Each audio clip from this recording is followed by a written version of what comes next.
আসসালামু আলাইকুম, আমি ডক্টর সিনথিয়া আফরিন, একজন ক্যান্সার বিশেষজ্ঞ। বর্তমানে কর্মরত আছি এনাম ক্যান্সার সেন্টারে। আজকে আমি কথা বলবো নারীদের একটি ক্যান্সার নিয়ে। ব্রেস্ট ক্যান্সারের পরেই পৃথিবীতে সবথেকে কমন ক্যান্সার নারীদের হচ্ছে সার্ভাইকাল ক্যান্সার, অর্থাৎ জরায়ু মুখের ক্যান্সার।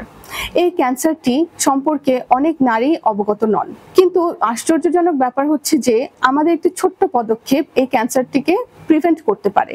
আমরা জানি যে prevention is better then cure. তাহলে কেন এই ক্যান্সারটিকে আমরা প্রতিরোধ করছি না? এই ক্যান্সারটিকে প্রতিরোধ করার জন্য রয়েছে একটি অত্যন্ত শক্তিশালী হাতিয়ার, এবং সেটি হচ্ছে এইচপিভি নামক একটি ভ্যাকসিন। সাধারণত আমাদের এইচপিভি ভাইরাসের এগেনস্টে এই ভ্যাকসিনটি তৈরি করা হয়ে থাকে।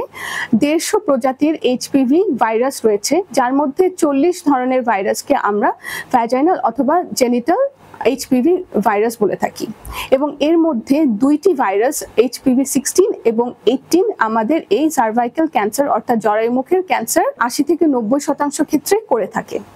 এবং এর এগেনস্টে আমাদের রয়েছে ভ্যাকসিন, এইচপিভি ভ্যাকসিন, এবং সেটি আমাদের দেশের বিভিন্ন কোম্পানি তৈরি করছে, বিদেশের বিভিন্ন কোম্পানি তৈরি করছে। সুলভ মূল্যে এটি অ্যাভেলেবেল আছে আমাদের দেশে।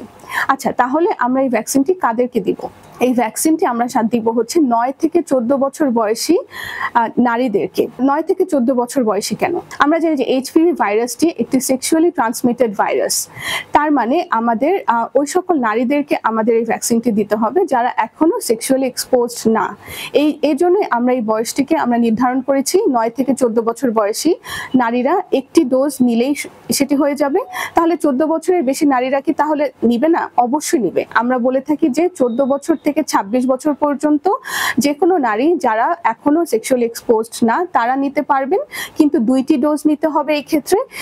এবং কোনো কোনো গবেষণায় বলা হয়েছে যে 45 বছর বয়সী পর্যন্ত নারীরাও নিতে পারবেন। তাহলে কেন নয়? আমরা যদি এই ক্যান্সারটিকে যদি একটি টিকার মাধ্যমে প্রতিরোধ করতে পারি তাহলে কেন নয়? এবং এটি আমাদের বিশ্বে মনে রাখতে হবে যে ব্রেস্ট ক্যান্সারের পরেই সার্ভাইকাল ক্যান্সার, এবং আমাদের দেশে প্রতি 2 ঘন্টায় একজন করে নারী কিন্তু মারা যাচ্ছেন এই জরায়ুমুখের ক্যান্সারে। তাহলে এখনই সচেতন হওয়ার সময়। ধন্যবাদ।